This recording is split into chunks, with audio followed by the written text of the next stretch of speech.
Now my dear students, in this video we will discuss ninth sum of exercise 8.1 and the statement of the ninth sum is in parallelogram ABCD this figure is given and in this figure ABCD is a parallelogram. Parallelogram means opposite sides are equal and parallel.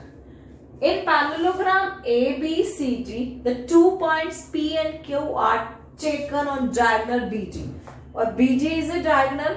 2 point P और Q इस diagonal पर लिए, P इस place पर लिया और Q इस place पर लिया, such that वो पॉइंट ऐसे लिए कि DP the length of DP is equal to the length of BQ. DP और BQ क्या है, मैंने सेम लिए, ठीक है ना. यहां से सेम डिस्टेंस छोड़कर मैंने P और Q पॉइंट लिए. Then show that, then we have to show that we have to show these 5 points. ठीक है, we will discuss all these 5 points one by one. ठीक है, तो अब फर्स्ट सबसे पहले देखो स्टार्टिंग गिवन में क्या है. Given ABCD is a parallelogram. ABCD is a parallelogram. ठीक है, एंड और क्या गिवन है, DP इक्वल टू BQ. अब एक पॉइंट ये भी गिवन है, क्लियर. DP और BQ इक्वल है. नाउ टू प्रूव, अब हमें क्या क्या प्रूव करना है. You have to write all these 5 points here one by one. You have to write all these 5 points, clear. तो हमें प्रूव करना है. फर्स्ट पार्ट में क्या करना है, triangle APG is congruent to triangle CQB. And the second part में मुझे प्रूव करना है AP equal to CQ. Third part में प्रूव करना है triangle AQB is congruent to triangle CPG. And the fourth part में प्रूव करना है AQ इक्वल टू CP, ठीक है ना. एंड फिफ्थ पार्ट है APCQ इज ए parallelogram. ठीक है, understood. We have to discuss all this 5 parts one by one. Now the main part, अब मैं प्रूव स्टार्ट कर रही हूँ. We will prove our first part. हम करेंगे फर्स्ट पार्ट का प्रूव. फर्स्ट पार्ट में क्या दिखाना है, triangle APG is congruent to triangle CQB. इस फिगर में देखते हैं कि APG कहाँ है. APD it means this triangle APG और CQB और दिस ट्रायंगल. मुझे इन दोनों ट्रायंगल को क्या दिखाना है, कॉन्ग्रुएंट दिखाना है. जिसे कॉन्ग्रुएंट दिखाना है सबसे पहले वही ट्रायंगल लो. तो प्रूफ में आप लिखोगे in triangle APG and triangle CQB. ठीक है, चलो दिखाते हैं कॉन्ग्रुएंट. D अब APD में PD लाइन आ रही है और CQB में BQ लाइन है और ये गिवन है कि देखो DP और BQ सेम है. तो APD में DP और CQB में BQ, ये दोनों साइड से दोनों ट्रायंगल की, तो ये तो इक्वल गिवन ही है. तो फर्स्ट कंडीशन तो यही आ गई. रीजन क्या है, गिवन, क्योंकि ये तो गिवन ही है हमें, ठीक है ना. Second, my dear students, ABCD parallelogram given है तो AD और CB क्या है, इक्वल के साथ साथ पैरेलल भी होंगी. If these are parallel then alternate interior angles are equal. क्योंकि ये लाइनें पैरेलल है तो BJ के पास एक क्या है, ट्रांसवर्सल है. तो यहां लिखो एंगल 1 और यहां लिखो एंगल 2. तो एंगल 1 इक्वल टू एंगल 2, ठीक है ना. एंगल 1 इक्वल टू ये दिस इज योर 1 एंगल 1. तो 1 और 2 सेम, क्यों, क्योंकि BC और AD क्या है, पैरेलल, ठीक है. तो आप लिखोगे angle 1 equal to angle 2 alternate interior angles, ठीक है. अब APD में AD और इस CQB में CB भी तो लाइन है, तो ये भी क्या होगी, इक्वल, क्योंकि तो गिवन है. क्यों, क्योंकि ABCD तो पैरेललोग्राम है. तो this opposite pair is equal. तो आप लिखोगे AD equal to CB. Reason क्या है, opposite sides of a parallelogram. Opposite sides of parallelogram, ठीक है. ये तो अपोजिट साइड्स है पैरेललोग्राम की, तो इक्वल है. अब हमने 3 कंडीशन लिखी है. चेक करते हैं कि ये ट्रायंगल की कौन से कांग्रेस रूल को प्रूव करता है। पहले मैं ये साइड ली, ये एंगल हुआ, ये साइड हुई, एस ए एस यहां पे चेक करते हैं, ये साइड हुई, ये एंगल हुआ, देन ये साइड हुई।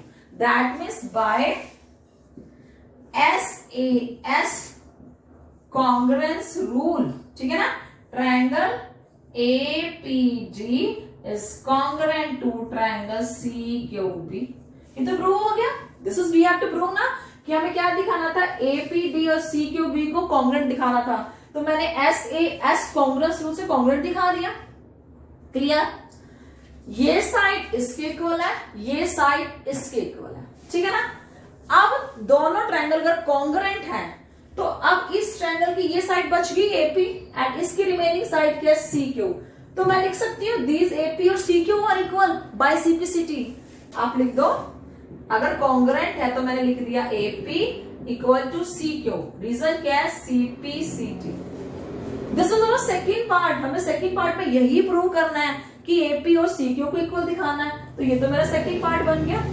तो आप यहाँ लिखो this is your first part, this is your second part. Second part तो एक ही लाइन में प्रूव हो गया बाय CPCT। क्यों? क्योंकि आपने फर्स्ट पार्ट में जो दो ट्रायंगल्स को कॉन्ग्रुएंट दिखाया है उसे कॉन्ग्रुएंट के से आपने CPCT से दो साइड्स इक्वल कर दी। This is your second part. Now third part, ठीक है। थर्ड में क्या दिखाना है, triangle AQB। AQB it means अब हमें ये ट्रायंगल लेनी है एंड CPD और एक ये ट्रायंगल लेनी है। हम ये दोनों ट्रायंगल क्या दिखाना है, कॉन्ग्रुएंट। तो सबसे पहले हम लेंगे in triangle AQB and triangle CPD, ठीक है ना। ये दो ट्रायंगल लेंगे AQB। इस ट्रायंगल में AB साइड और CPD में CD ये तो इक्वल है। क्यों? क्योंकि ABCD तो पैरेललोग्राम है। तो आप लिख लो AB इक्वल टू CD। क्यों? क्योंकि गिवन है ये तो, क्योंकि तो opposite sides of a parallelogram है ना। आप ये भी लिख सकते हो opposite sides of a parallelogram, और you can write here given, क्योंकि गिवन भी है, ठीक है ना। अब AQB में BQ, ये BQ लाइन है, ये AQB में भी आ रही है, यहां से क्या है PD। तो ये भी गिवन है, क्योंकि ऑलरेडी ये तो हमें कंडीशन गिवन ही है कि DP और BQ क्या है, सेम। तो मैंने ये भी लिख दिया क्योंकि दोनों पार्ट इस ट्रायंगल में भी आ रहे हैं। Clear? Now third, if these two sides are equal and parallel, क्योंकि ये पैरेललोग्राम है तो मैं लिख दूं ये इसके साथ एंगल बना 3 और इसके साथ एंगल बना 4, इक्वल है, ऑल्टरनेट इंटीरियर एंगल्स। क्योंकि ये ट्रांसवर्सल दो पैरेलल लाइंस को कट करती है, तो ऑल्टरनेट इंटीरियर एंगल्स क्या होती है, सेम। तो आप लिखोगे angle 3 equal to angle 4। Reason alternate interior angles, ठीक है ना। 3 और 4 सेम हो गया। चेक करते हैं किस कॉन्ग्रुएंस रूल से ये दो ट्रायंगल कॉन्ग्रुएंट बनी है। Side angle then side, side angle then side, वही SAS कॉन्ग्रुएंस रूल। तो आप लिखोगे by SAS congruence rule triangle AQB is congruent to triangle CPG। यहां तक समझ आ गया कि इस कॉन्ग्रुएंस रूल से AQB और CPG ट्रायंगल क्या होगी, कॉन्ग्रुएंट। ये वाली और ये वाली। आप देखो ध्यान से, इस AQB में AB और CPD में PCD दोनों सेम है, और इनके इस ट्रायंगल की सेकंड BQ और PD भी सेम है। तो ये हो गई, ये होगी, तो रिमेनिंग ये साइड रहेगी। इसका मतलब ये साइड इस ट्रायंगल की ये साइड रहेगी, तो ये दोनों भी सेम होंगी। क्यों? By CPCT। तो आप लिख दोगे CP और AQB सेम, ठीक है ना। तो यहां लिखोगे if these two triangles are congruent then by CPCT, ये लिखोगे ना, then by CPCT।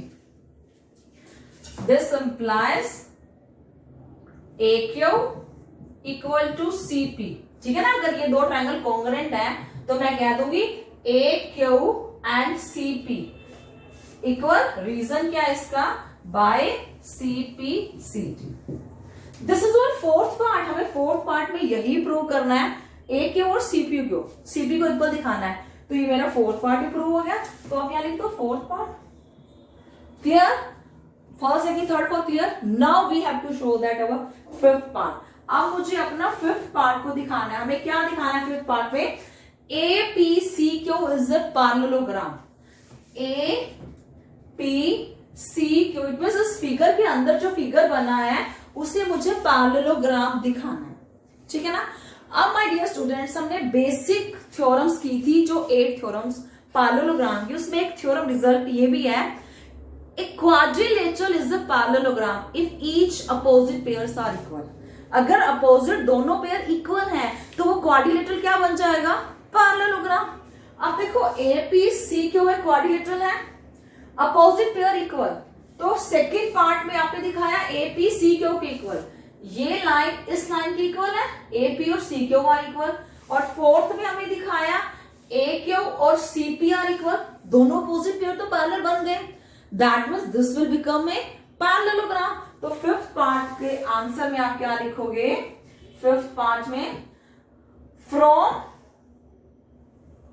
Second and fourth, second and fourth से आप क्या लिख दोगे, ए सेकंड और फोर्थ में जो आपने प्रूव किया ना, सेकंड में मैंने इस पेयर को पैरेलल दिखाया, सॉरी इक्वल दिखाया, और फोर्थ में हमने इस पेयर को इक्वल दिखाया, क्लियर। तो दोनों पेयर इक्वल हो गए, तो from second and fourth APCQ is a parallelogram, ये तो पैरेललोग्राम बन गया। Now you have to write the result also. अब आपको यहाँ एक रिजल्ट लिखना है, a quadrilateral is a parallelogram if each pair are equal, ठीक है ना। So this is the proof of the fifth part. What you will write here, you have to write here a quadrilateral is a parallelogram if each pair of opposite sides are equal, ठीक है ना। अब हमने each pair को equal दिखा दिया तो ये parallelogram बन गया। You have to write in the reason also, clear? This is the proof of 9th sum. If there is any doubt, then you can comment. Thank you.